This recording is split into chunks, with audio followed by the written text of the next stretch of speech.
What's up, real estate ninjas? What are the 5 rules you need to become a successful investor? Today, I'm going to be sharing with you my 5 equation hacks. They're so simple that I've used to make millions of dollars. And if you've been dreaming of a bigger lifestyle, if you've wondered why some are succeeding and some are failing, today, by the end of this video, you're going to understand all of it so you can start crushing it in real estate. One shot, now the future is yours. Go! I'm turning dreams into reality. Yeah, it's one shot, now the future is yours. Go! Today, I've got a super sweet lifestyle. But honestly, I started in debt, I started with absolutely nothing, and there are 5 specific rules that changed everything. I'm gonna be sharing them with you today. Today, I'm talking about the 5 real estate investing rules, not that you should know, these are things you have to know. And by the way, if you have your smartphone handy, or maybe you're watching it here, a basic calculator with addition, multiplication, division, and subtraction is all you need to literally become a real estate superhero. Okay, now here's why I want you to understand these 5 rules of successful investing, is the information I'm gonna share with you in this short video will literally determine whether you make gobs of money, whether you make mediocre money, or whether you actually risk losing your shorts. So if you want a really good indication whether you'll be cash flow positive, you use the 1% cash flow rule. It'll ultimately determine whether you're gonna be positive on a property or negative. This is what the super simple equation looks like. If you understand what the property's rent is going to be, you divide that by the value of the home. What is it worth, or what are you actually paying for it? And what you're gonna do is you're gonna multiply that by 100, and it's gonna give you a percent that is either below 1% or over 1%. Check out this house. It rents for $1,500 a month, and it has a value of $150,000. If I take out my phone and I say 1,500 divided by $150,000, and then say times by 100, it's going to tell me that that is 1%. Remember, anything at or above 1% means that you have a really strong likelihood of being in a really good positive cash flow situation. Let's look at another example. This house rents for $1,800 a month, but I can buy it for $120,000. Once again, you're gonna take your phone and you're gonna put these numbers in. 1,800 divided by 120,000 times 100 tells me that my number is 1.5%. Now, what that really means is because I'm over 1%, and by a lot, that I have a really high likelihood of having a really awesome cash flow on this property. Is this a guarantee? No, it's a rule of thumb so that you have an easier time identifying good properties and not so good properties. But let's crunch the numbers on a bad deal, like this house. It rents for $1,200 a month, but it costs $160,000 to buy. If I multiply that by 100, it's going to tell me that my coefficient is 0.75%. It's below 1%. Now, you still could have, in the right market, a fantastic cash flow. But as a rule of thumb, there's a really good chance that you could be at a barely positive cash flow, or more than likely a negative cash flow. So this property out the gate, unless I know it's in a great market with great cash flow, I'm not touching it. You know, the number one fear of every new investor is they're gonna get caught off guard with expenses that they weren't expecting. Who's gonna win this battle with the lumberjack? That comes out next. And so I've got a rule for that. I call it the 20% expense rule. And if you understand this, it's going to create confidence to actually move forward and take action and do deals where you know you're gonna slay it. So I've got a super simple equation to make sure you're prepared for anything. Here's what you do. You take the monthly rent and you multiply it by 0.20. What that'll do is it'll actually calculate what 20% of all the money is coming in and help you know what should be being set aside for future repairs.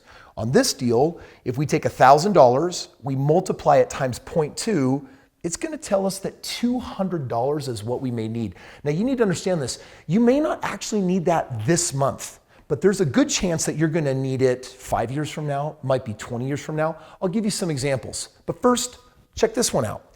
Here's a house that is renting at $1,500 a month. If I take $1,500 and I multiply it by 0.2, it tells me that $300 is the future repairs that I may have down the road. And I'm gonna tell you right now, this is a padded number, but it's juicy enough to make sure that if something extreme or crazy happened, that you're prepared. Bigger Pockets is a fantastic real estate forum. They don't have a 20% rule, they have a 50% rule. I think that it is way too big of a number, but they've got some practical advice. They actually say the 50% rule, my 20% rule, helps keep real estate investors in check and reminds us that there are numerous expenses that add up over time. Yes, a new roof is only needed every 20 years, but if you divide a $10,000 new roof into 240 months, that roof is actually costing you $42 every single month. Same thing like air conditioners, furnaces, recarpeting, repainting. So you always want to make sure of all that cash flow coming in, that you're setting aside a juicy allotment, at least as much as my 20% rule, to keep yourself safe. Now you might be asking, okay, Kris, but if I buy a property, how much money should I actually start with in my bank account? If we're talking about basic single family homes, entry level, here's my guidelines to make sure you truly are safe. I start with $10,000 in savings on my first property, and I put an additional $5,000 in savings on each additional property. This ensures that I have enough money in my account that as I'm paying mortgages and money's coming in and out, or if I have some vacancies, that I have what I call a sleep well at night account. I call it a SWAN account. It basically means that I can feel financially peaceful even if I've got expenses coming up, moving in and out, because I've started with a good allotment of money in the bank account. Now, by the way, just for the record, it's too much money. But if you're brand new and you're prone to worry, it's better to have more in that account than less. And with time, you're gonna learn what an appropriate amount of money really should be. Now, I totally get it. One of the things that really draws people to real estate investing is the idea of a flip. As you can see, it just fell over. I could make a pile of super quick cash. Like, I bought this property, I sold it 90 days later, and I made $50,000 or $10,000 or over $100,000. I got plenty of buddies that is what they do. And so for those of you that are interested in learning how to do that, I've got a special rule. I call it the 70% ARV flip rule. It's ARV. It's a weird thing that means after repair value. And it's a simple equation to make sure that you're actually buying the property at the right price. What it does is it establishes a ceiling that says, hey, whatever you do on this property, do not pay any more than this top dollar amount, or else there's too high of a risk that you're gonna lose money. Let me show you how it works. How much of a discount do I really need if I wanna flip a property? Here's how it works. What you're gonna do is you're gonna take the value of the home and you're gonna multiply it by 70% of the value, which would be 0.7. And then you're gonna subtract expenses, and that's going to give you a maximum offer. Let's do a realistic example. All right, what I'm gonna do is I've got an example of a $250,000 home. So I'm just putting into my phone, my calculator, $250,000, and now I'm going to hit times by 0.7. And what it's going to do is it's going to take this value and it's going to reduce it by only 70% of its value. But from there, I have to subtract my expenses. Between the new carpet and the new paint and the carport repairs and the new roof, I might have, let's call it $25,000 of expenses. So I've got to subtract $25,000. And what that does is that leaves me with a number, $150,000. Now here's what it means. If you found a house that was worth $250,000, that needed $25,000 of repairs, and you wanted to know, what's the most, Kris, I should ever pay for that property to really keep myself safe? I would say, do not pay more than $150,000. Now, you might be running the math and saying, but Kris, if I actually did this deal, I would make a great pile of money. Why do I need a 30% margin? Well, that 30% margin will help you cover any discounts to come down in price that you weren't anticipating. It might cover realtor fees. It might cover any other closing costs you have to pay to ensure that at the end of the day, you're not caught with a property that you can't sell profitably. By the way, if you're liking this video so far, if the knowledge is dope, do me a favor, smack me a big thumbs up or drop a comment below because I like to know what videos you want me to make. The next two rules are my favorite two rules. I've saved the best for last. Rule number 4 is what I call a double-digit ROI. And ROI stands for return on investments. It is the king of all numbers that ultimately determines whether you've done a good deal or a bad deal. And you know what double digit means? It means that I'm doing better than 9%, right? A 1% ROI would be horrible. I can get that at my bank. A 5% ROI would be horrible. I can get that in an IRA. A 9% ROI would be horrible. I could get that in the stock market. Double digits is when you pass over into 10%. But for me, I gotta pass all the way up to like 25% to meet my standards. Because if I'm earning 25% a year on my money, how long does it take to double my money? 25 in year 1, another 25% in year 2, another 25% in year 3, and a final 25%, 25, 25, 25, 25. That's a total of 100%. That means that I'm doubling my money every 4 years. If you like that, check this out.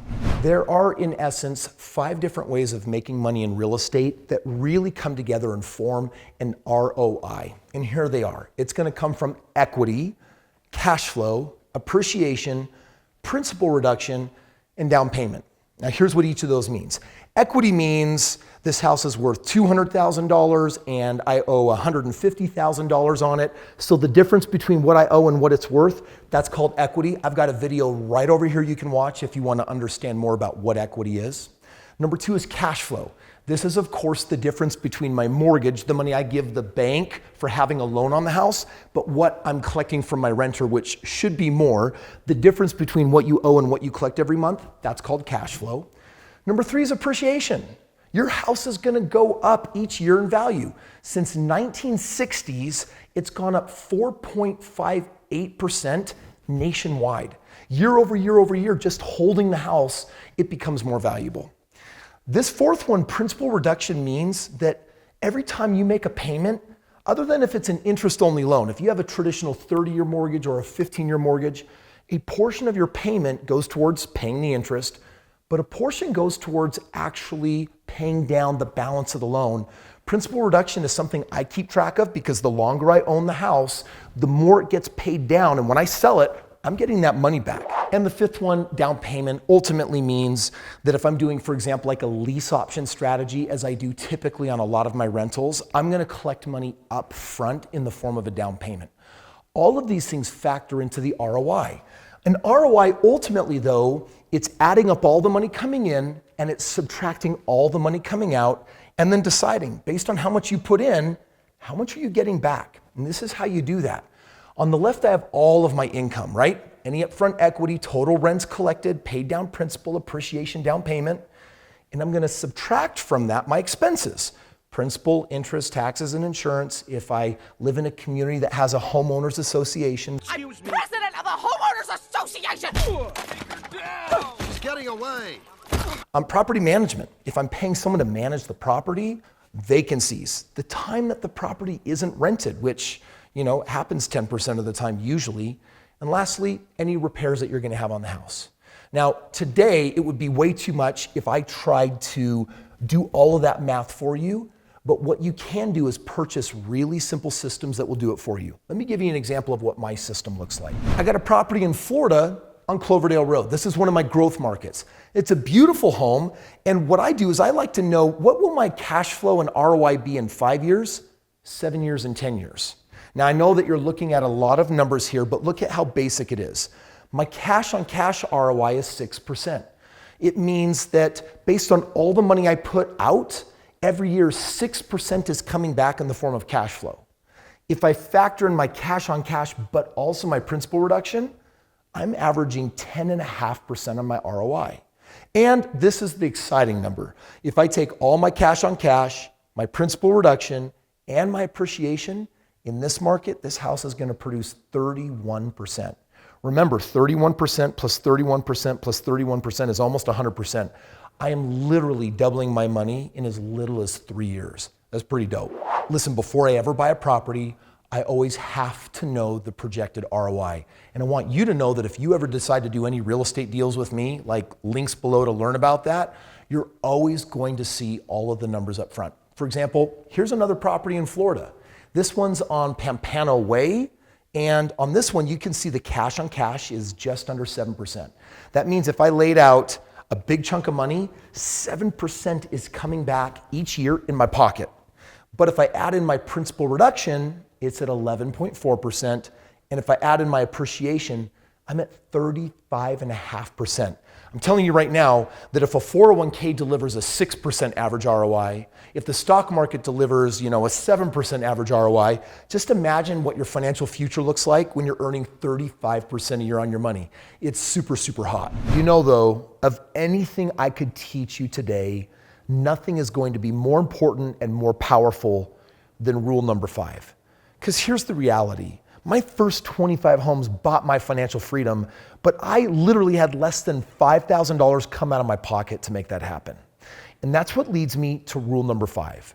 I call it OPM, other people's money. I see it now. You're after my money. This rule is all about understanding that you can literally have as much real estate as you want if you stop thinking about using your money and you start asking, how can I access other people's money to do more deals? Listen, there's a lot of people that will tell you that there are dozens of ways of doing no money down real estate. For me though, it actually just comes down to 2 core strategies. And frankly, even if you're using your own money, it comes really down to just 4. So I'm gonna share all 4 of them with you. This is information that I give people when they get live with me for 4 days at one of my financial training events. They are life-changing because I actually build for you and customize your multi-million-dollar game plan. I hope I get to see you there at one of those events. Now check this out. You're either going to get funding for a deal through conventional methods or through creative methods. Here's what conventional means. You put money down and the bank gives you the rest. So for example, if you're buying a primary residence, meaning a home that you're gonna live in, I love that as a strategy because you're just putting 3% down. That's a small amount of money. If it's a $150,000 house, you're only bringing like less than $5,000 to the bank and they're bringing up the rest of the money. That's a killer way to finance a deal. But you know what? You're not gonna wanna move all of the time. So you're also gonna go to the banks conventionally and say, hey, I wanna buy an investment property, but I gotta put down 20%. That's their expectation. Some banks, it's even more than that. But basically 3% or 20%. Now, 20% down payment on a typical entry-level investment property means $30,000, $40,000, $50,000. That's a lot of money. And if you're thinking to yourself, Kris, it's gonna take me forever before I have enough money to buy a deal if I have to save up that kind of money, I'm saying, screw that. You gotta get creative. Come on, guys, let's get creative. So if you want to learn how to do this no money down real estate, what we're really talking about is creative financing. And there's 2 predominant strategies. The first one is, I'm gonna partner with someone that already has the money. They've spent the last 5, 10, 20 years saving their money in a 401k, IRA, stock market, and they're upset at what it's grown at, right? 3, 4, 5, 6% doesn't turn into a lot of money. In general, I hate single-digit returns. So a lot of those people are frustrated by the time they get in their 40s and 50s and 60s and say, I need to do something that will make me more money. And if you're doing deals with ROIs like I've been sharing with you or deals we could do together, check this out. Now someone else brings the money to the table, and if someone else is supplying the cash, how many deals can you do? As many as you want. You might meet Uncle Bob that has $250,000 sitting in a 401k and he says, let's take it out and go buy 5 properties. But then you find 5 more people that do that. In the next 5 years, you're a millionaire because they're bringing their money to the table. The other option is to say, great, someone else isn't bringing money to the table, but the previous homeowner is. And that is called seller financing.